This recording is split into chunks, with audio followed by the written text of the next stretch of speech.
Cain's Atonement by Algernon Blackwood. So many thousands today have deliberately put self aside and are ready to yield their lives for an ideal that it is not surprising a few of them should have registered experiences of a novel order. For to step aside from self is to enter a larger world, to be open to new impressions. If powers of good exist in the universe at all, they can hardly be inactive at the present time. The case of two men who may be called Jones and Smith occurs to the mind in this connection. Whether a veil actually was lifted for a moment, or whether the tension of long and terrible months resulted in an exaltation of emotion, the experience claims significance. Smith, to whom the experience came, holds the firm belief that it was real. Jones, though it involved him too, remained unaware. It is a somewhat personal story, their peculiar relationship dating from early youth. A kind of unwilling antipathy was born between them, yet an antipathy that had no touch of hate or even of dislike. It was rather in the nature of an instinctive rivalry. Some tie operated that flung them ever into the same arena with strange persistence, and ever as opponents. An inevitable fate delighted to throw them together in a sense that made them rivals. Small as well as large affairs betrayed this malicious tendency of the gods. It showed itself in earlier days, at school, at Cambridge, in travel, even in house parties and the lighter social intercourse. Though distant cousins, their families were not intimate, and there was no obvious reason why their paths should fall so persistently together. Yet their paths did so, crossing and recrossing in the way described. Sooner or later, in all his undertakings, Smith would note the shadow of Jones darkening the ground in front of him, and later, when called to the bar in his chosen profession, he found most frequently that the learned counsel in opposition to him was the owner of this shadow, Jones. In another matter, too, they became rivals, for the same girl, oddly enough, attracted both. And though she accepted neither offer of marriage during Smith's lifetime, the attitude between them was that of unwilling rivals, for they were friends as well. Jones, it appears, was hardly aware that any rival existed. He did not think of Smith as an opponent or as an adversary, never. He did notice, however, the constantly recurring meetings, for more than once he commented on them with good-humored amusement.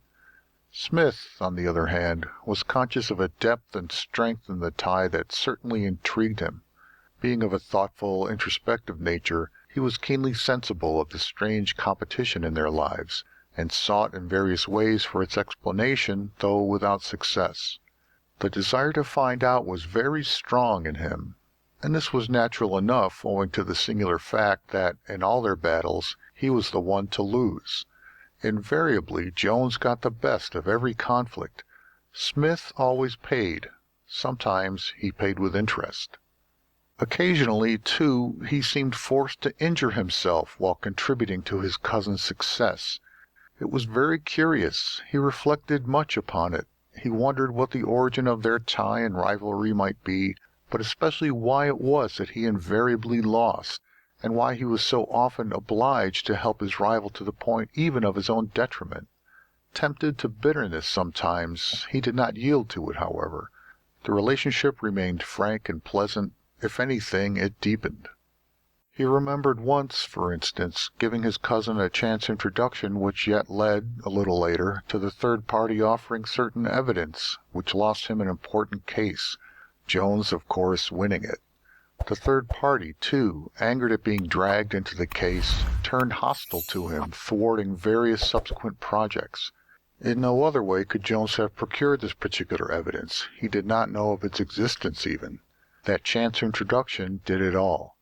There was nothing the least dishonorable on the part of Jones. It was just the chance of the dice. The dice were always loaded against Smith, and there were other instances of similar kind.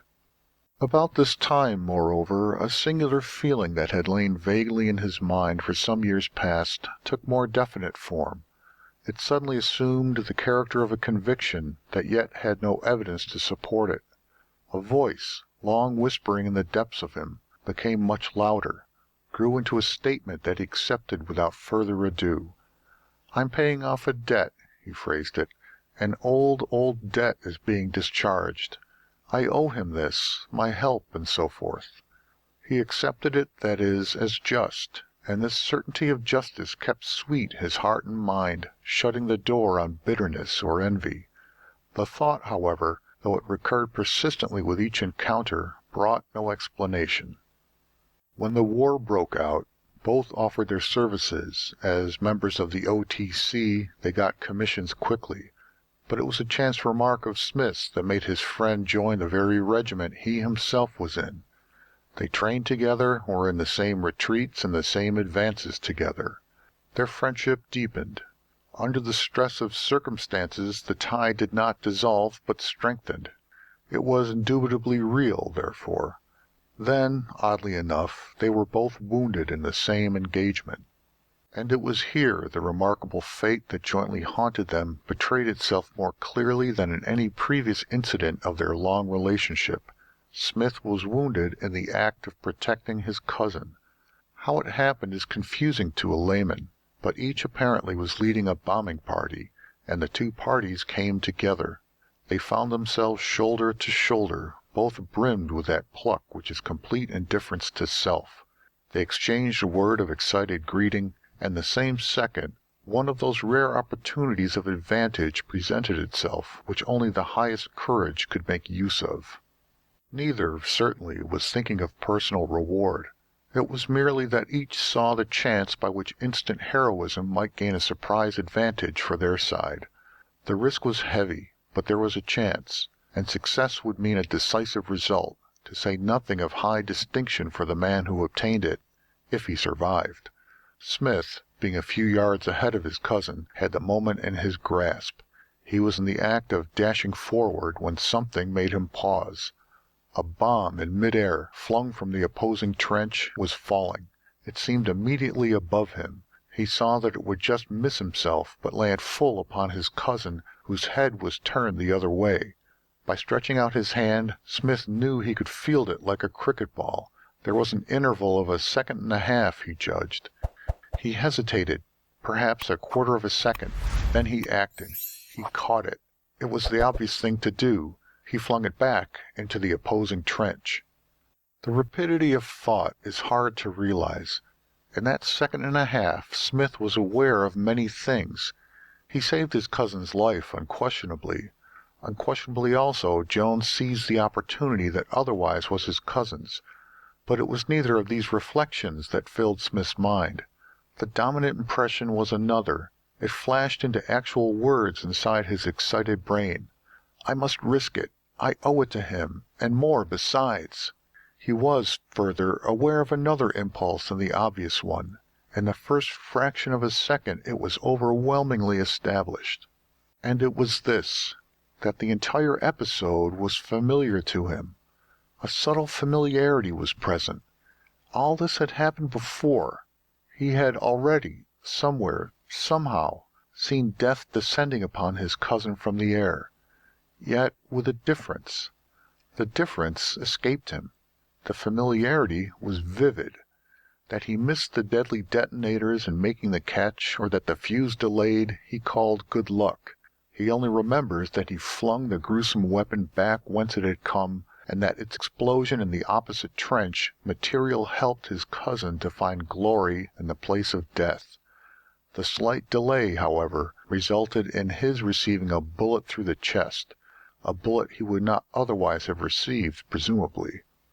It was some days later, gravely wounded, that he discovered his cousin in another bed across the darkened floor. They exchanged remarks. Jones was already decorated, it seemed, having snatched success from his cousin's hands, while little aware whose help had made it easier. And once again there stole across the inmost mind of Smith that strange, insistent whisper, I owed it to him, but by God, I owe more than that. I mean to pay it, too. There was not a trace of bitterness or envy now, only this profound conviction of obscurest origin that it was right and absolutely just, full, honest repayment of a debt incurred.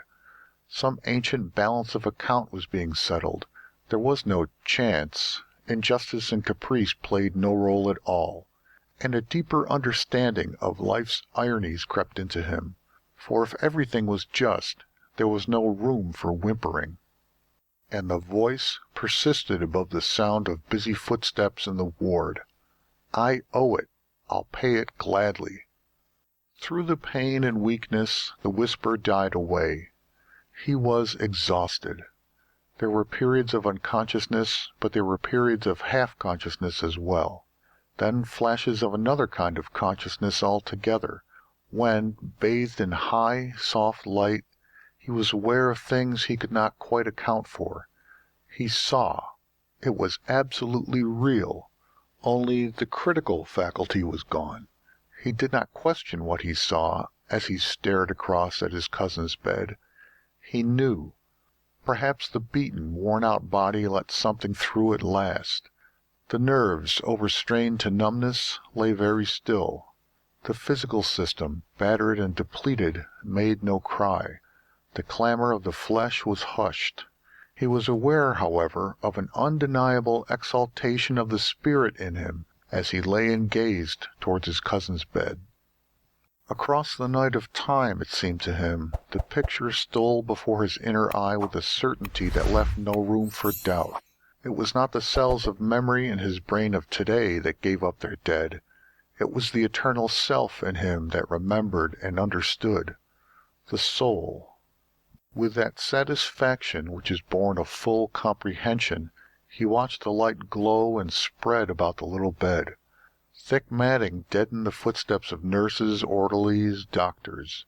New cases were brought in, old cases were carried out. He ignored them. He saw only the light above his cousin's bed grow stronger. He lay still and stared. It came neither from the ceiling nor the floor. It unfolded like a cloud of shining smoke, and the little lamp, the sheets, the figure framed between them, all these slid cleverly away and vanished utterly. He stood in another place that had lain behind all these appearances. A landscape with wooded hills, a foaming river, the sun just sinking below the forest, and dusk creeping from a gorge along the lonely banks. In the warm air there was a perfume of great flowers and heavy-scented trees. There were fireflies, and the taste of spray from the tumbling river was on his lips. Across the water a large bird flapped its heavy wings as it moved downstream to find another fishing place, for he and his companion had disturbed it as they broke out of the thick foliage and reached the river bank. The companion, moreover, was his brother. They ever hunted together. There was a passionate link between them born of blood and of affection. They were twins. It was all as clear as though of yesterday. In his heart was the lust of the hunt. In his blood was the lust of woman. And thick behind these lurked the jealousy and fierce desire of a primitive day. But, though clear as of yesterday, he knew that it was of long, long ago. And his brother came up close beside him, resting his bloody spear with a clattering sound against the boulders on the shore. He saw the gleaming of the metal in the sunset. He saw the shining glitter of the spray upon the boulders. He saw his brother's eyes look straight into his own, and in them shone a light that was neither the reflection of the sunset nor the excitement of the hunt just over. "It escaped us," said his brother, "yet I know my first spear struck." "It followed the fawn that crossed," was the reply. "Besides, we came downwind, thus giving it warning. Our flocks, at any rate, are safer." The other laughed significantly. "It is not the safety of our flocks that troubles me just now, brother," he interrupted eagerly, while the light burned more deeply in his eyes. "It is rather that she waits for me by the fire across the river, and that I would get to her. With your help added to my love," he went on in a trusting voice, "the gods have shown me the favor of true happiness." He pointed with the spear to a campfire on the farther bank, turning his head as he strode to plunge into the stream and swim across. For an instant, then, the other felt his natural love turn into bitter hate. His own fierce passion, unconfessed, concealed, burst into instant flame. That the girl should become his brother's wife sent the blood surging through his veins in fury. He felt his life and all that he desired go down in ashes. He watched his brothers stride towards the water, the deer-skin cast across one naked shoulder, when another object caught his practiced eye. In mid-air it passed suddenly like a shining gleam. It seemed to hang a second, then it swept swiftly forward past his head and downward. It had leaped with a blazing fury from the overhanging bank behind. He saw the blood still streaming from its wounded flank. It must land. He saw it with a secret awful pleasure, full upon the striding figure whose head was turned away. The swiftness of that leap, however, was not so swift but that he could easily have used his spear. Indeed, he gripped it strongly. His skill, his strength, his aim, he knew them well enough. But hate and love, fastening upon his heart, held all his muscles still. He hesitated. He was no murderer, yet he paused. He heard the roar, the ugly thud, the crash, the cry for help. Too late. And when, an instant afterwards, his steel plunged into the great beast's heart, the human heart and life he might have saved lay still forever. He heard the water rushing past. An icy wind came down the gorge against his naked back. He saw the fire shine upon the farther bank, and the figure of a girl in skins was wading across, seeking out the shallow places in the dusk, and calling wildly as she came.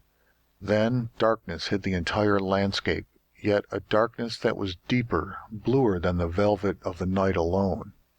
And he shrieked aloud in his remorseful anguish, "May the gods forgive me, for I did not mean it! Oh, that I might undo, that I might repay!"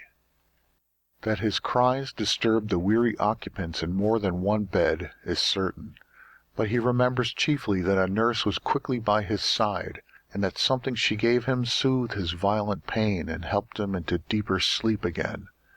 There was, he noticed, anyhow, no longer the soft, clear, blazing light about his cousin's bed. He saw only the faint glitter of the oil lamps down the length of the great room. And some weeks later he went back to fight. The picture, however, never left his memory. It stayed with him as an actual reality that was neither delusion nor hallucination. He believed that he understood at last the meaning of the tie that had fettered him and puzzled him so long.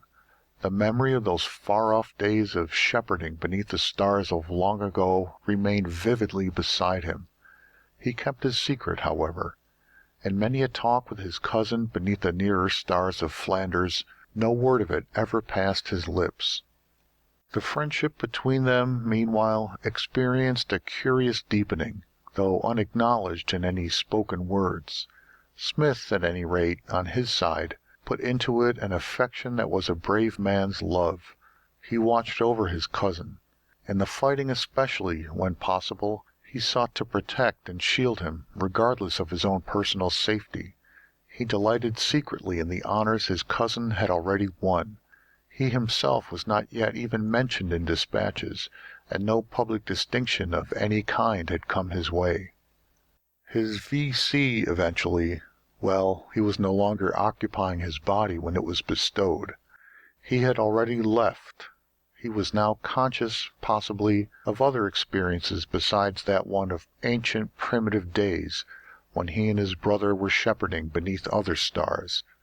But the reckless heroism which saved his cousin under fire may later enshrine another memory, which, at some far future time, shall reawaken as a hallucination from a past that today is called the present.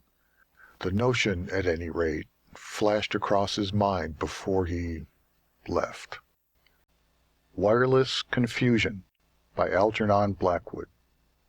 "Good night, Uncle," whispered the child as she climbed onto his knee and gave him a resounding kiss. "It's time for me to dis-a-pop into bed, at least so Mother says." "Dis-a-pop, then," he replied, returning her kiss, "although I doubt—" He hesitated. He remembered the word was her father's invention, descriptive of the way rabbits pop into their holes and disappear, and the way good children should leave the room the instant bedtime was announced.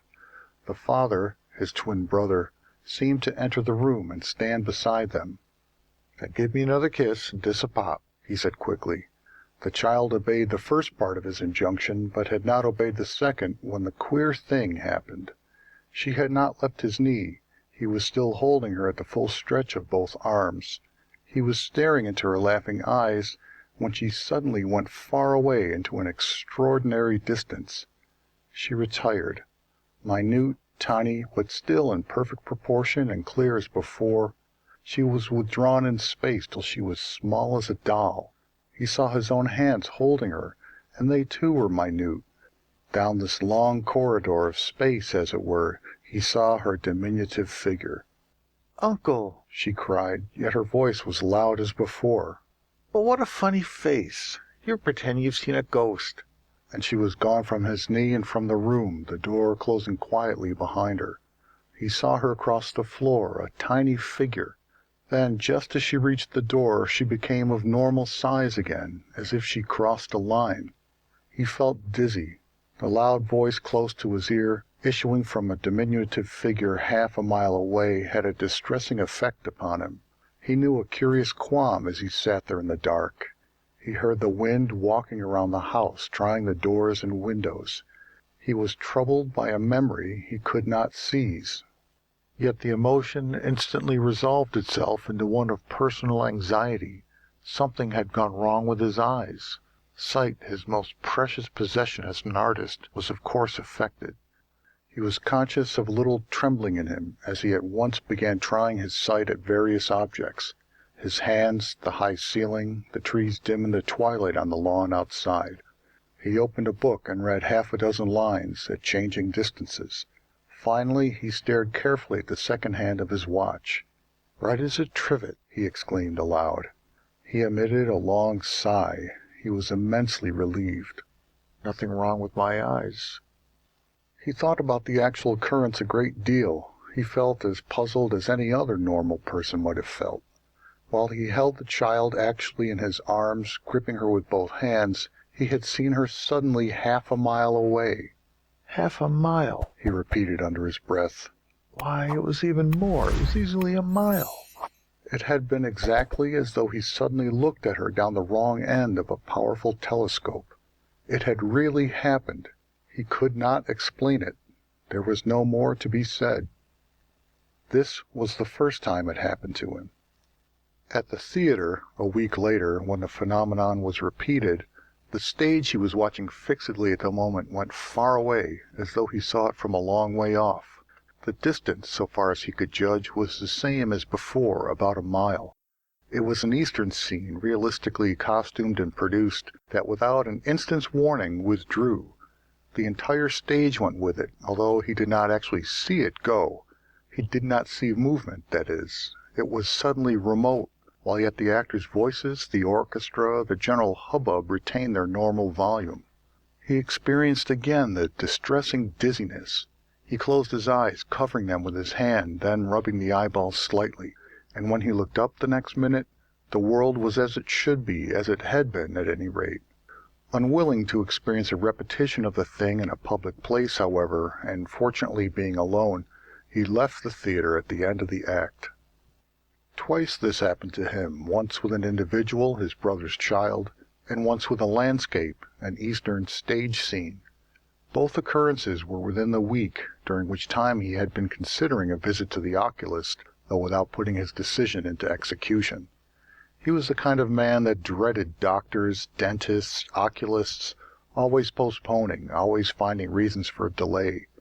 He found reasons now, the chief among them being an unwelcome one, that it was perhaps a brain specialist rather than an oculist he ought to consult. This particular notion hung unpleasantly about his mind when, the day after the theater visit, the thing recurred, but with a startling difference.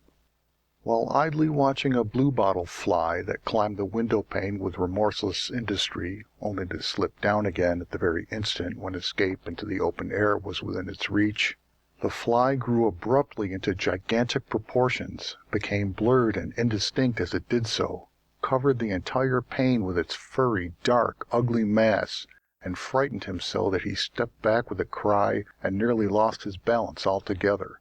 He collapsed into a chair. He listened with closed eyes. The metallic buzzing was audible, a small, exasperating sound, ordinarily unable to stir any emotion beyond a mild annoyance.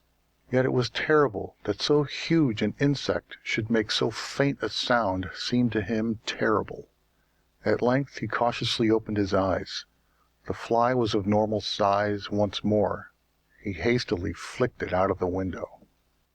An hour later he was talking with the famous oculist in Harley Street about the advisability of starting reading glasses. He found it difficult to relate the rest. A curious shyness restrained him. "Your optic nerves might belong to a man of 20, was the verdict. "Both are perfect, but at your age it is wise to save the sight as much as possible. There is a slight astigmatism," and a prescription for the glasses was written out. It was only when paying the fee, and as a means of drawing attention from the awkward moment, that his story found expression. It seemed to come out in spite of himself. He made light of it even then, telling it without conviction. It seemed foolish suddenly as he told it. "How very odd," observed the oculist vaguely. "Dear me, yes, curious indeed. But that's nothing." Either it was no concern of his, or he deemed it negligible. His only other confidant was a friend of psychological tendencies, who was interested and eager to explain. It is on the instant, plausible explanation of anything and everything that the reputation of such folk depends. This one was true to type. "A spontaneous invention, my dear fellow, a pictorial rendering of your thought. You are a painter, aren't you? Well, this is merely a rendering in picture form of—" He paused for effect. The other hung upon his words. "Of the odd expression dissipop." "Ah!" exclaimed the painter. "You see everything pictorially, of course, don't you?" "Yes, as a rule." "There you have it. Your painter's psychology saw the child dissopopping, that's all." "And the fly?" But the fly was easily explained, since it was merely the process reversed. Once a process has established itself in your mind, you see, it may act in either direction. When a madman says, "I'm afraid Smith will do me an injury," it means, "I will do an injury to Smith." And he repeated with finality, "That's it." The explanations were not very satisfactory, the illustration even tactless. But then the problem had not been stated quite fully. Neither to the oculist nor to the other had all the facts been given. The same shyness had been a restraining influence in both cases. A detail had been omitted, and this detail was that he connected the occurrences somehow with his brother whom the war had taken. The phenomenon made one more appearance, the last, before its character, its field of action rather, altered. He was reading a book when the print became now large, now small. It blurred, grew remote and tiny, then so huge that a single word, a letter even, filled the whole page. He felt as if someone were playing optical tricks with the mechanism of his eyes, trying first one, then another focus. More curious still, the meaning of the words themselves became uncertain. He did not understand them any more. The sentences lost their meaning as though he read a strange language, or a language little known. The flash came then. Someone was using his eyes. Someone else was looking through them. No, it was not his brother. The idea was preposterous in any case. Yet he shivered again, as when he heard the walking wind, for an uncanny conviction came over him that it was someone who did not understand eyes, but was manipulating their mechanism experimentally. With the conviction came also this, that, while not his brother, it was someone connected with his brother. Here, moreover, was an explanation of sorts, for if the supernatural existed, he had never troubled his head about it. He could accept this odd business as a manifestation and leave it at that. He did so, and his mind was eased. This was his attitude. The supernatural may exist. Why not? We cannot know, but we can watch. His eyes and brain, at any rate, were proved in good condition. He watched. No change of focus, no magnifying or diminishing came again. For some weeks he noticed nothing unusual of any kind, except that his mind often filled now with Eastern pictures. Their sudden eruption caught his attention, but no more than that. They were sometimes blurred and sometimes vivid. He had never been in the East. He attributed them to his constant thinking of his brother, missing in Mesopotamia these 6 months. Photographs in magazines and newspapers explained the rest. Yet the persistence of the pictures puzzled him. Tents beneath hot, cloudless skies, palms, a stretch of desert, dry watercourses, camels, a mosque, a minaret. Typical snatches of this kind flashed into his mind with a sense of faint familiarity often. He knew, again, the return of a fugitive memory he could not seize. He kept a note of the dates, all of them subsequent to the day he read his brother's fate in the official roll of honor, believed missing, now killed. Only when the original phenomenon returned, but in its altered form, did he stop the practice. The change then affected his life too fundamentally to trouble about mere dates and pictures. For the phenomenon, shifting its field of action, abruptly became mental, and the singular change of focus took place now in his mind. Events magnified or contracted themselves out of all relation with their intrinsic values. Sense of proportion went hopelessly astray. Love, hate, and fear experienced sudden intensification or abrupt dwindling into nothing. The familiar everyday emotions, commonplace daily acts, suffered exaggerated enlargement or reduction into insignificance that threatened the stability of his personality. Fortunately, as stated, they were of brief duration. To examine them in detail were to touch the painful absurdities of incipient mania almost. That a lost collar stud could block his exasperated mind for hours, filling an entire day with emotion, while a deep affection of long standing could ebb towards complete collapse, suddenly without apparent cause. It was the unexpected suddenness of Turkey's spectacular defeat that closed the painful symptoms. The armistice saw them go. He knew a quick relief he was unable to explain. The telegram that his brother was alive and safe came after his recovery of mental balance. It was a shock, but the phenomena had ceased before the shock. It was in the light of his brother's story that he reviewed the puzzling phenomena described. The story was not more curious than many another, perhaps, yet the details were queer enough. That a wounded Turk to whom he gave water should have remembered gratitude was likely enough, for all travelers know that these men are kindly gentlemen at times. But this Mohammedan peasant should have been later a member of a prisoner's escort, and have provided the means of escape and concealment. Weeks in a dry watercourse and months in a hut outside the town seemed an incredible stroke of good fortune. He brought me food and water 3 times a week. I had no money to give to him, so I gave him my Zeiss glasses. I taught him a bit of English, too, but he liked the glasses best. He was never tired of playing with them, making big and little, as he called it. He learned precious little English. "My pair, weren't they?" interrupted his brother. "My old climbing glasses. Your present to me when I went out, yes. So, really you helped me to save my life. I told the old Turk that. I was always thinking about you." "And the Turk?" "No doubt. Through my mind, that is. At any rate, he asked a lot of questions about you. I showed him your photo. He died, poor chap. At least they told me so. Probably they shot him." The Isle of Pines.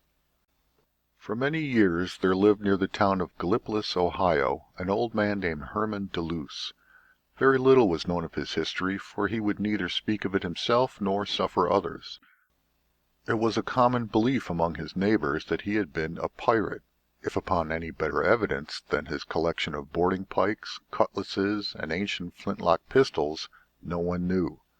He lived entirely alone in a small house of 4 rooms, falling rapidly into decay and never repaired further than was required by the weather. It stood on a slight elevation in the midst of a large stony field overgrown with brambles, and cultivated in patches and only in the most primitive way. It was his only visible property, but could hardly have yielded him a living, simple and few as were his wants.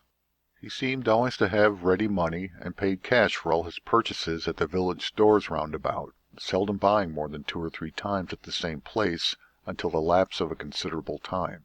He got no commendation, however, for this equitable distribution of his patronage. People were disposed to regard it as an ineffectual attempt to conceal his possession of so much money. That he had great hoards of ill-gotten gold buried somewhere about his tumble-down dwelling was not reasonably to be doubted by any honest soul conversant with the facts of local tradition, and gifted with a sense of the fitness of things. On the 9th of November, 1867, the old man died. At least his dead body was discovered on the 10th, and physicians testified that death had occurred about 24 hours previously. Precisely how they were unable to say, for the post-mortem examination showed every organ to be absolutely healthy, with no indication of disorder or violence. According to them, death must have taken place about noonday, yet the body was found in bed. The verdict of the coroner's jury was that he came to his death by a visitation of God. The body was buried, and the public administrator took charge of the estate. A rigorous search disclosed nothing more than was already known about the dead man, and much patient excavation here and there about the premises by thoughtful and thrifty neighbors went unrewarded. The administrator locked up the house against the time when the property, real and personal, should be sold by law with a view to defraying, partly, the expenses of the sale. The night of November 20th was boisterous. A furious gale stormed across the country, scourging it with desolating drifts of sleet. Great trees were torn from the earth and hurled across the roads. So wild a night had never been known in all that region, but toward morning the storm had blown itself out of breath, and day dawned bright and clear. At about 8 o'clock that morning the Reverend Henry Galbraith, a well-known and highly esteemed Lutheran minister, arrived on foot at his house, 1.5 miles from the Deluse place. Mr. Galbraith had been for a month in Cincinnati. He had come up the river in a steamboat, and landed at Gallipolis the previous evening, had immediately obtained a horse and buggy, and set out for home. The violence of the storm had delayed him overnight, and in the morning the fallen trees had compelled him to abandon his conveyance and continue his journey afoot. "But where did you pass the night?" inquired his wife, after he had briefly related his adventure. "With old Deluse at the Isle of Pines," was the laughing reply, "and a glum enough time I had of it. He made no objection to my remaining, but not a word could I get out of him." Fortunately for the interests of truth, there was present at this conversation Mr. Robert Moseley Marin, a lawyer and litterateur of Columbus, the same who wrote the delightful Mellowcraft papers. Noting, but apparently not sharing, the astonishment caused by Mr. Galbraith's answer, this ready-witted person checked by a gesture the exclamations that would naturally have followed, and tranquilly inquired, "How came you to go in there?" This is Mr. Marin's version of Mr. Galbraith's reply.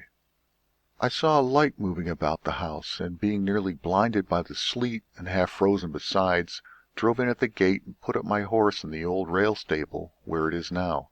I then rapped at the door, and getting no invitation, went in without one. The room was dark, but having matches I found a candle and lit it. I tried to enter the adjoining room, but the door was fast, and although I heard the old man's heavy footsteps in there, he made no response to my calls. There was no fire on the hearth, so I made one, and lying down before it with my overcoat under my head, prepared myself for sleep. Pretty soon the door that I had tried silently opened, and the old man came in carrying a candle. I spoke to him pleasantly, apologizing for my intrusion, but he took no notice of me. He seemed to be searching for something, though his eyes were unmoved in their sockets. I wonder if he ever walks in his sleep. He took a circuit a part of the way around the room, and went out the same way he had come in. Twice more before I slept he came back into the room, acting precisely the same way, and departing as at first. In the intervals I heard him tramping all over the house, his footsteps distinctly audible in the pauses of the storm. When I woke in the morning he had already gone out. Mr. Marin attempted some further questioning, but was unable longer to restrain the family's tongues. The story of Deluse's death and burial came out, greatly to the good minister's astonishment. "The explanation of your adventure is very simple," said Mr. Marin. "I don't believe old Deluse walks in his sleep, not in his present one, but you evidently dream in yours."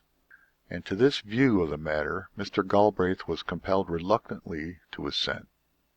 Nevertheless, a late hour of the next night found these two gentlemen, accompanied by a son of the minister, in the road in front of the old Deluse house. There was a light inside. It appeared now at one window and now at another. The three men advanced to the door.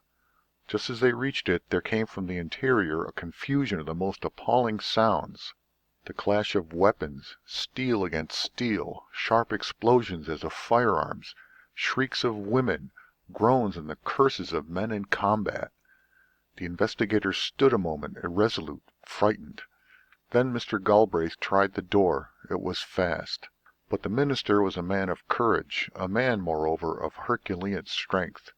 He retired a pace or two and rushed against the door, striking it with his right shoulder and bursting it from the frame with a loud crash. In a moment the three were inside. Darkness and silence. The only sound was the beating of their hearts. Mr. Marin had provided himself with matches and a candle. With some difficulty, begotten of his excitement, he made a light, and they proceeded to explore the place, passing from room to room. Everything was in orderly arrangement as it had been left by the sheriff. Nothing had been disturbed. A light coating of dust was everywhere. A back door was partly open, as if by neglect, and their first thought was that the authors of the awful revelry might have escaped. The door was opened, and the light of the candle shone through upon the ground. The expiring effort of the previous night's storm had been a light fall of snow. There were no footprints. The white surface was unbroken. They closed the door and entered the last room of the four that the house contained, that farthest from the road and an angle of the building. Here the candle in Mr. Marin's hand was suddenly extinguished as if by a draught of air. Almost immediately followed the sound of a heavy fall. When the candle had been hastily relighted, young Mr. Galbraith was seen prostrate on the floor at a little distance from the others. He was dead. In one hand the body grasped a heavy sack of coins, which later examination showed to be all of old Spanish mintage. Directly over the body as it lay, a board had been torn from its fastenings in the wall, and from the cavity so disclosed, it was evident that the bag had been taken. Another inquest was held. Another post-mortem examination failed to reveal a probable cause of death. Another verdict of "the visitation of God" left all at liberty to form their own conclusions. Mr. Marin contended that the young man died of excitement. The Last Ascent by Anonymous. The extraordinary rapidity with which a successful airman may achieve fame was well shown in the case of my friend, Radcliffe Thorpe. One week known merely to a few friends as a clever young engineer, the next his name was on the lips of the civilized world. His first success was followed by a series of remarkable feats, of which his flight above the Atlantic, his race with the torpedo boat destroyers across the North Sea, and his sensational display during the military manoeuvres on Salisbury Plain, impressed his name and personality firmly upon the fickle mind of the public, and explains the tremendous excitement caused by his inexplicable disappearance during the great aviation meeting at Attercliffe, near London, towards the end of the summer. Few people, I suppose, have forgotten the facts.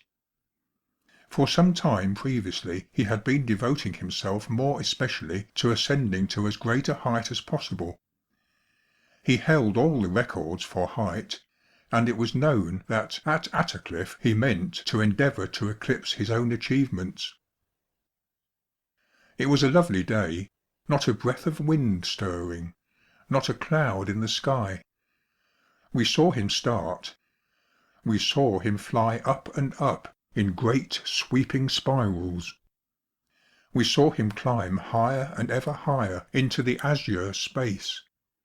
We watched him, those of us whose eyes could bear the strain, as he dwindled to a dot and a speck, till at last he passed beyond sight. It was a stirring thing to see a man thus storm, as it were, the walls of heaven, and probe the very mysteries of space.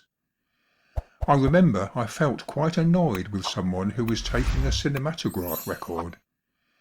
It seemed such a sordid, business-like thing to be doing at such a moment. Presently the aeroplane came into sight again, and was greeted with a sudden roar of cheering. "He is doing a glide down," someone cried excitedly, and though someone else declared that a glide from such a height was unthinkable and impossible, yet it was soon plain that the first speaker was right. Down through unimaginable thousands of feet, straight and swift swept the machine, making such a sweep as the eagle in its pride would never have dared. People held their breath to watch, expecting every moment some catastrophe. But the machine kept on an even keel, and in a few moments I joined with the others in a wild rush to the field at a little distance, where the machine, like a mighty bird, had alighted easily and safely. But when we reached it we doubted our own eyes, our own sanity. There was no sign anywhere of Radcliffe Thorpe. No one knew what to say. We looked blankly at our neighbours, and one man got down on his hands and knees and peered under the body of the machine, as if he suspected Radcliffe of hiding there.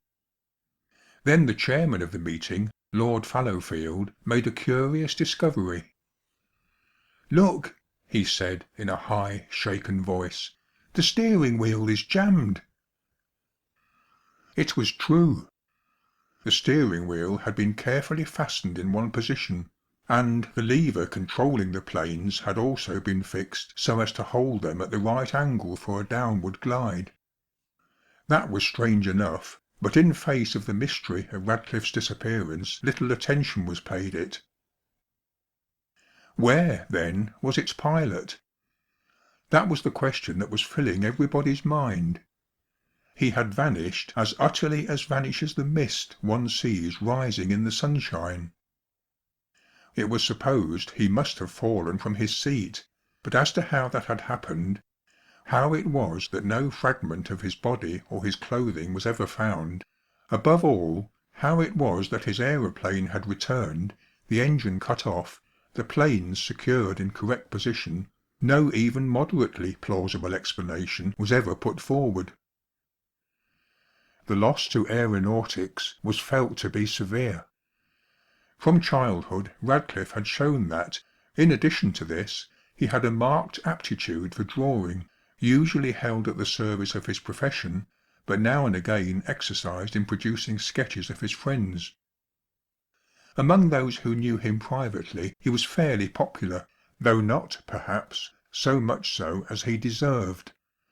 Certainly he had a way of talking shop which was a trifle tiring to those who did not figure the world as one vast engineering problem, while with women he was apt to be brusque and short-mannered. My surprise, then, can be imagined when, calling one afternoon on him and having to wait a little, I had noticed lying on his desk a crayon sketch of a woman's face. It was a very lovely face, the features almost perfect, and yet there was about it something unearthly and spectral that was curiously disturbing. "Smitten at last?" I asked jestingly, and yet aware of a certain odd discomfort. When he saw what I was looking at he went very pale. "Who is it?" I asked. "Oh, just someone," he answered. He took the sketch from me, looked at it, frowned and locked it away. As he seemed unwilling to pursue the subject, I went on to talk of the business I had come about, and I congratulated him on his flight of the day before, in which he had broken the record for height. As I was going, he said, "By the way, that sketch, what did you think of it?" "Why, that you had better be careful," I answered, laughing, "or you'll be falling from your high estate of bachelordom." He gave so violent a start, his face expressed so much of apprehension and dismay, that I stared at him blankly. Recovering himself with an effort, he stammered out, It's not? I mean, it's an imaginary portrait." "Then," I said, amazed in my turn, "you've a jolly sight more imagination than anyone ever credited you with." The incident remained in my mind. As a matter of fact, practical Radcliffe Thorpe, absorbed in questions of strain and ease, his head full of cylinders and wheels and ratchets, and the Lord knows what else, would have seemed to me the last man on earth to create that haunting, strange, unearthly face, human in form but not in expression. It was about this time that Radcliffe began to give so much attention to the making of very high flights. His favourite time was in the early morning, as soon as it was light. Then in the chill dawn he would rise and soar and wing his flight high and ever higher, up and up, till the eye could no longer follow his ascent. I remember he made one of these strange, solitary flights when I was spending the week end with him at his cottage near the Attercliffe Aviation Grounds. I had come down from town somewhat late the night before, and I remember that just before we went to bed we went out for a few minutes to enjoy the beauty of a perfect night. The moon was shining in a clear sky. Not a sound or a breath disturbed the sublime quietude. In the south one wondrous star gleamed low on the horizon. Neither of us spoke. It was enough to drink in the beauty of such rare perfection, and I noticed how Radcliffe kept his eyes fixed upwards on the dark blue vault of space. "Are you longing to be up there?" I asked him jestingly. He started and flushed, and he then went very pale, and to my surprise I saw that he was shivering. "You are getting cold," I said. "We had better go in." He nodded without answering, and, as we turned to go in, I heard quite plainly and distinctly a low strange laugh, a laugh full of a honeyed sweetness that yet thrilled me with great fear. "What's that?" I said, stopping short. "What?" Radcliffe asked. "Someone laughed," I said, and I stared all round and then upwards. "I thought it came from up there," I said in a bewildered way, pointing upwards. He gave me an odd look, and, without answering, went into the cottage. He had said nothing of having planned any flight for the next morning, but in the early morning, the chill and grey dawn, I was roused by the drumming of his engine. At once I jumped up out of bed and ran to the window. The machine was raising itself lightly and easily from the ground. I watched him wing his godlike way up through the still, soft air till he was lost to view. Then, after a time, I saw him emerge again from those immensities of space. He came down in one long, majestic sweep, and alighted in a field a little way away from the house, leaving the aeroplane for his mechanics to fetch up presently. "Hello," I greeted him. "Why didn't you tell me you were going up?" As I spoke I heard plainly and distinctly, as plainly as ever I heard anything in my life, that low, strange laugh that I had heard before, so silvery sweet, and yet somehow so horrible. "What's that?" I said, stopping short and staring blankly upwards; for, absurd though it seems, that weird sound seemed to come floating down from an infinite height above us. "Not high enough," he muttered like a man in an ecstasy. "Not high enough yet." He walked away from me then without another word. When I entered the cottage he was seated at the table, sketching a woman's face, the same face I had seen in that other sketch of his, spectral, unreal and lovely. "What on earth—" I began. "Nothing on earth," he answered in a strange voice. Then he laughed and jumped up, and tore his sketch across. He seemed quite his old self again, chatty and pleasant, and with his old passion for talking shop. He launched into a long explanation of some scheme he had in mind for securing automatic balancing. I never told anyone about that strange, mocking laugh.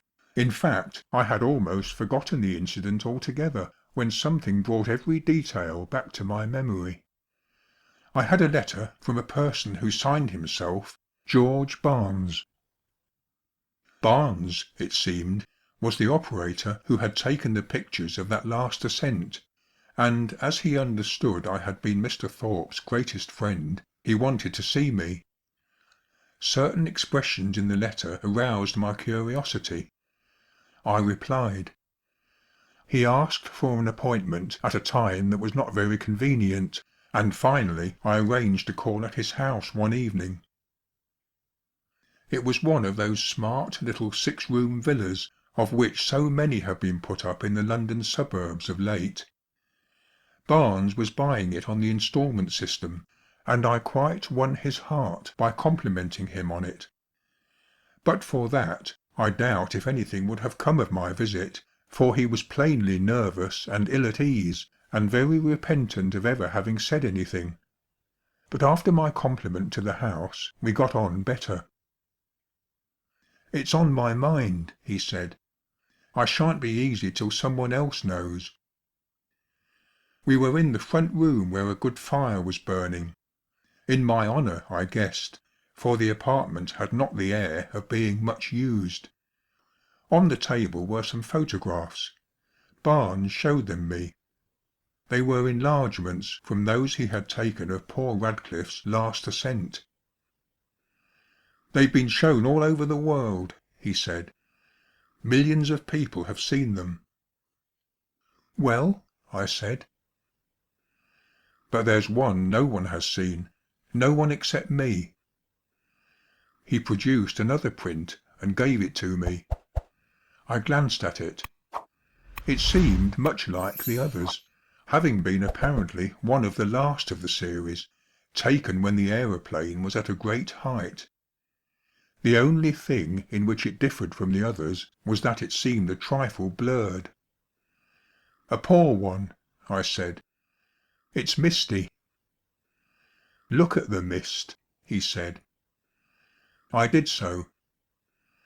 Slowly, very slowly, I began to see that that misty appearance had a shape, a form. Even as I looked I saw the features of a human countenance. And yet not human either, so spectral was it, so unreal and strange. I felt the blood run cold in my veins, and the hair bristle on the scalp of my head, for I recognised beyond all doubt that this face on the photograph was the same as that Radcliffe had sketched. The resemblance was absolute. No one who had seen the one could mistake the other. "You see it?" Barnes muttered, and his face was almost as pale as mine. "There's a woman," I stammered, "a woman floating in the air by his side. Her arms are held out to him." "Yes," Barnes said. "Who was she?" The print slipped from my hands and fluttered to the ground. Barnes picked it up and put it in the fire. Was it fancy, or, as it flared up, and burnt and was consumed, did I really hear a faint laugh floating downwards from the upper air? "I destroyed the negative," Barnes said, "and I told my boss something had gone wrong with it. No one has seen that photograph but you and me. And now no one ever will." The Damned Thing by Ambrose Bierce. By the light of a tallow candle, which had been placed on one end of a rough table, a man was reading something written in a book. It was an old account book, greatly worn, and the writing was not apparently very legible, for the man sometimes held the page close to the flame of the candle to get a stronger light upon it. The shadow of the book would then throw into obscurity a half of the room, darkening a number of faces and figures, for besides the reader, 8 other men were present.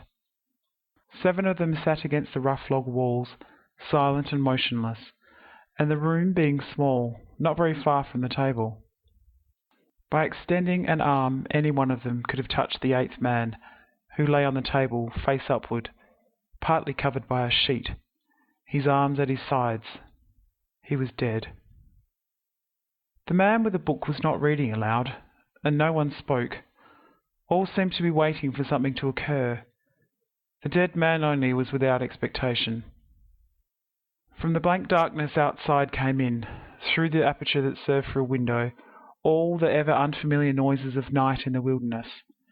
The long, nameless note of a distant coyote, the stilly pulsing thrill of tireless insects in trees, strange cries of night birds, so different from those of the birds of day, the drone of great blundering beetles, and all that mysterious chorus of small sounds that seem always to have been but half heard, but when they have suddenly ceased, as if conscious of an indiscretion. But nothing of all this was noted in that company. Its members were not overmuch addicted to idle interest in matters of no practical importance. That was obvious in every line of their rugged faces, obvious even in the dim light of the single candle. They were evidently men of the vicinity, farmers and woodmen. The person reading was a trifle different. One would have said of him that he was of the world. Worldly, albeit there was that in his attire which attested a certain fellowship with the organisms of his environment. His coat could hardly have passed muster in San Francisco, his footgear was not of urban origin, and the hat that lay by him on the floor, he was the only one uncovered, was such that if one had considered it an article of mere personal adornment, he would have missed its meaning. In countenance the man was rather prepossessing, with just a hint of sternness, though that he may have assumed or cultivated as appropriate to one in authority. For he was a coroner. It was by virtue of his office that he had possession of the book in which he was reading. It had been found among the dead man's effects, in his cabin, where the inquest was now taking place. When the coroner had finished reading, he put the book into his breast pocket. At that moment the door was pushed open, and a young man entered. He, clearly, was not of mountain birth and breeding. He was clad as those who dwell in cities. His clothing was dusty, however, as from travel. He had, in fact, been riding hard to attend the inquest. The coroner nodded, and no one else greeted him. "We have waited for you," said the coroner. "It is necessary to have done with this business tonight." The young man smiled. "I am sorry to have kept you," he said. "I went away, not to evade your summons, but to post to my newspaper an account of what I suppose I am called back to relate." The coroner smiled. "The account that you posted to your newspaper," he said, "differs probably from that which you will give here under oath." "That," replied the other, rather hotly and with a visible flush, "is as you choose. I used manifold paper and have a copy of what I sent.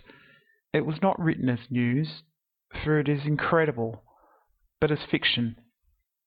It may go as a part of my testimony under oath." "But you say it is incredible." "That is nothing to you, sir, if I also swear that it is true." The coroner was apparently not greatly affected by the young man's manifest resentment. He was silent for some moments, his eyes upon the floor. The men about the sides of the cabin talked in whispers, but seldom withdrew their gaze from the face of the corpse. Presently the coroner lifted his eyes and said, "We will resume the inquest." The men removed their hats. The witness was sworn. "What is your name?" the coroner asked. "William Harker." "Age?" 27. "You knew the deceased, Hugh Morgan?"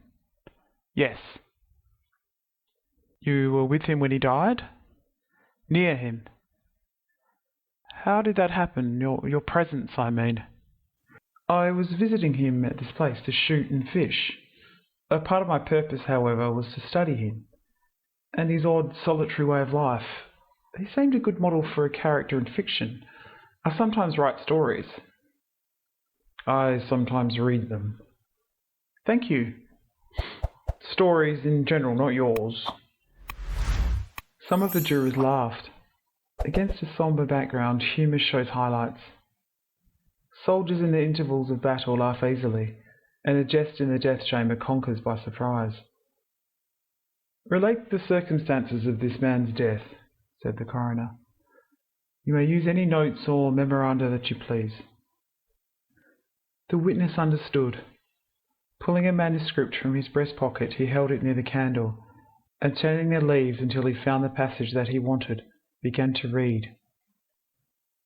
The sun had hardly risen when we left the house. We were looking for quail, each with a shotgun, but we had only one dog. Morgan said that our best ground was beyond a certain ridge that he pointed out, and we crossed it by a trail through the chaparral. On the other side was a comparatively level ground, thickly covered with wild oats. As we emerged from the chaparral, Morgan was but a few yards in advance. Suddenly we heard, at a little distance to our right, and partly in front, a noise of some animal thrashing about in the bushes, which we could see were violently agitated. We've started a deer, I said. I wish we'd brought a rifle. Morgan, who had stopped and was intently watching the agitated chaparral, said nothing, but had cocked both barrels of his gun and was holding it in readiness to aim. I thought him a trifle excited, which surprised me, for he had a reputation for exceptional coolness, even in moments of sudden and imminent peril. Oh, come, I said. You're not going to fill up a deer with quail shot, are you? Still he did not reply, but catching sight of his face as he turned it slightly toward me, I was struck by the pallor of it. Then I understood that we had serious business on hand, and my first conjecture was that we had jumped a grizzly. I advanced to Morgan's side, cocking my piece as I moved. The bushes were now quiet and the sounds had ceased, but Morgan was as attentive to the place as before. What is it? What the devil is it? I asked. That damned thing, he replied, without turning his head. His voice was husky and unnatural. He trembled visibly. I was about to speak further when I observed the wild oats near the place of the disturbance moving in the most inexplicable way. I can hardly describe it. It seemed as if stirred by a streak of wind, which not only bent it, but pressed it down, crushed it so that it did not rise, and this movement was slowly prolonging itself directly towards us. Nothing that I had ever seen had affected me so strangely as this unfamiliar and unaccountable phenomenon. Yet I am unable to recall any sense of fear. I remember, and tell it here because, singularly enough, I recollected it then, that once, in looking carelessly out of an open window, I momentarily mistook a small tree close at hand for one of a group of larger trees at a distance away. It looked the same size as the others, but being more distinctly and sharply defined in mass and detail, seemed out of harmony with them. It was a mere falsification of the law of aerial perspective, but it startled, almost terrified me. We so rely upon the orderly operation of familiar natural laws that any seeming suspension of them is noted as a menace to our safety, or warning of unthinkable calamity. So now the apparently causeless movement of the herbage, and the slow, undeviating approach of the line of disturbance were distinctly disquieting. My companion appeared actually frightened, and I could hardly credit my senses when I saw him suddenly throw his gun to his shoulders and fire both barrels at the agitated grass. Before the smoke of the discharge had cleared away, I heard a loud, savage cry, a scream like that of a wild animal, and, flinging his gun upon the ground, Morgan sprang away and ran swiftly from the spot. At the same instant I was thrown violently to the ground by the impact of something unseen in the smoke, some soft, heavy substance that seemed thrown against me with great force. Before I could get up on my feet and recover my gun, which seemed to have been struck from my hands, I heard Morgan crying out as if in mortal agony, and mingling with his cries was such hoarse, savage sounds as one hears from fighting dogs. Inexpressibly terrified, I struggled to my feet and looked in the direction of Morgan's retreat. and may heaven in mercy spare me from another sight like that. At a distance of less than 30 yards was my friend, down upon one knee, his head thrown back at a frightful angle, hatless, his long hair in disorder, and his whole body in violent movement from side to side, backward and forward. His right arm was lifted and seemed to lack the hand, at least I could see none. The other arm was invisible. At times, as my memory now reports this extraordinary scene, I could discern but a part of his body. It was as if he had been partly blotted out. I cannot otherwise express it. Then a shifting of his position would bring it all into view again. All this must have occurred within a few seconds, yet in that time Morgan assumed all the postures of a determined wrestler vanquished by a superior weight and strength. I saw nothing but him, and him not always distinctly. During the entire incident, his shouts and curses were heard as if through an enveloping uproar of such sounds of rage and fury as I'd never heard from the throat of a man or brute. For a moment only I stood irresolute. Then, throwing down my gun, I ran forward to my friend's assistance. I had a vague belief that he was suffering from a fit or some form of convulsion. Before I could reach his side, he was down and quiet. All sounds had ceased, but with a feeling of such terror as even these awful events had not inspired, I now saw the same mysterious movement of the wild oats prolonging itself from the trampled area about the prostrate man toward the edge of a wood. It was only when it had reached the wood that I was able to withdraw my eyes and look at my companion. He was dead. The coroner rose from his seat and stood beside the dead man. Lifting an edge of the sheet, he pulled it away, exposing the entire body, altogether naked and showing in the candlelight a clay-like yellow. It had, however, broad maculations of bluish black, obviously caused by extravasated blood from contusions. The chest and sides looked as if they had been beaten with a bludgeon. There were dreadful lacerations. The skin was torn in strips and shreds. The coroner moved around to the end of the table and undid a silk handkerchief, which had been passed under the chin and knotted on the top of the head. When the handkerchief was drawn away, it exposed what would have been a throat. Some of the jurors who had risen to get a better view repented their curiosity, and turned away their faces. Witness Harker went to the open window and leaned out across the sill, faint and sick. Dropping the handkerchief upon the dead man's neck, the coroner stepped to an angle of the room, and from a pile of clothing produced one garment after another, each of which he held up for a moment for inspection. All were torn, stiff, with blood. The jurors did not make a closer inspection. They seemed rather uninterested. They had, in truth, seen all this before. The only thing that was new to them was Harker's testimony. "Gentlemen," the coroner said, "we have no more evidence, I think. Your duty has been already explained to you. If there is nothing you wish to ask, you may go outside and consider your verdict." The foreman rose, a tall, bearded man of 60, coarsely clad. "I should like to ask one question, Mr. Coroner," he said. "What asylum did this year last witness come from?" "Mr. Harker," said the coroner, gravely and tranquilly, "from what asylum did you last escape?" Harker flushed crimson again and said nothing, and the 7 jurors rose and solemnly filed out of the cabin. "If you have done insulting me, sir," said Harker, as soon as he and the officer were left alone with the dead man, "I suppose I am at liberty to go?" "Yes."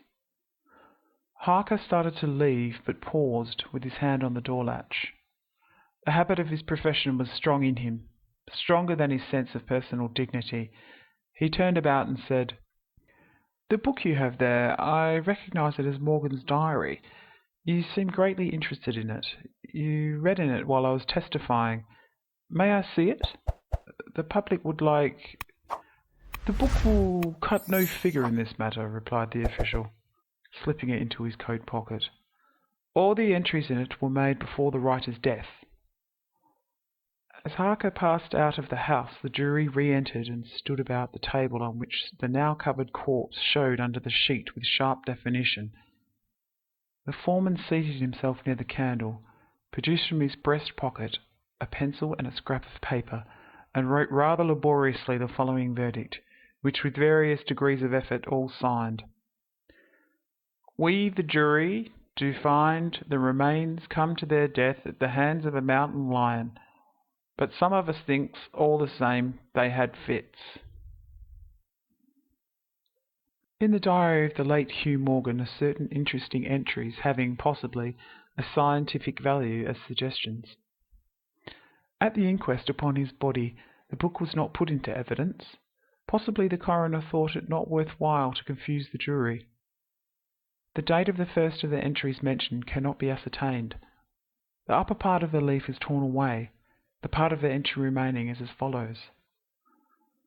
Would run in a half circle, keeping his head turned always toward the centre, and again he would stand still, barking furiously. At last he ran away into the brush as fast as he could go. I thought at first that he had gone mad, but on returning to the house found no other alteration in his manner than what was obviously due to fear of punishment. Can a dog see with his nose? Do odours impress some olfactory centre with images of the thing emitting them? Looking at the stars last night as they rose above the crest of the ridge east of the house, I observed them successively disappear from left to right.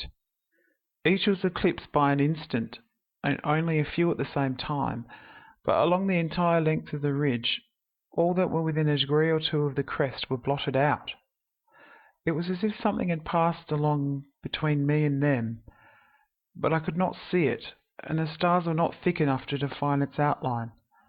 Oh, I don't like this. Several weeks' entries are missing, 3 leaves being torn from the book. September 27. It has been about here again. I find evidences of its presence every day. I watched again all of last night in the same cover, gun in hand, double charged with buckshot. In the morning the fresh footprints were there, as before. Yet I would have sworn that I did not sleep. Indeed, I hardly slept at all. It is terrible, insupportable. If these amazing experiences are real, I shall go mad. If they are fanciful, I am mad already. I shall not go. It shall not drive me away. No, this is my house, my land. God hates a coward. October the 5th. I can stand it no longer. I have invited Harker to pass a few weeks with me. He has a level head. I can judge from his manner if he thinks me mad. October 7. I have the solution of the problem. It came to me last night, suddenly, as if by revelation. How simple, how terribly simple. There are sounds that we cannot hear. At either end of the scale are notes that stir no chord of that imperfect instrument, the human ear. They're too high or too grave. I have observed a flock of blackbirds occupying an entire treetop, the tops of several trees, and all in full song. Suddenly, in a moment, at absolutely the same instant, all spring into the air and fly away. How? They could not all see one another. Whole treetops intervened. At no point could a leader have been visible to all. There must have been a signal of warning or command, high and shrill above the din, but by me unheard. I have observed, too, the same simultaneous flight when all was silent, among not only blackbirds but other birds. Quail, for example, widely separated by bushes, even on opposite sides of a hill. It is known to seamen that a school of whales basking or sporting on the surface of the ocean miles apart, with the convexity of the earth between them, will sometimes dive at the same instant, all gone out of sight in a moment. This signal has been sounded, too grave for the ear of the sailor at the masthead and his comrades on the deck, who nevertheless feel its vibrations in the ship as the stones of a cathedral are stirred by the bass of the organ. As with sounds, so with colours. At each end of the solar spectrum, the chemist can detect the presence of what are known as actinic rays.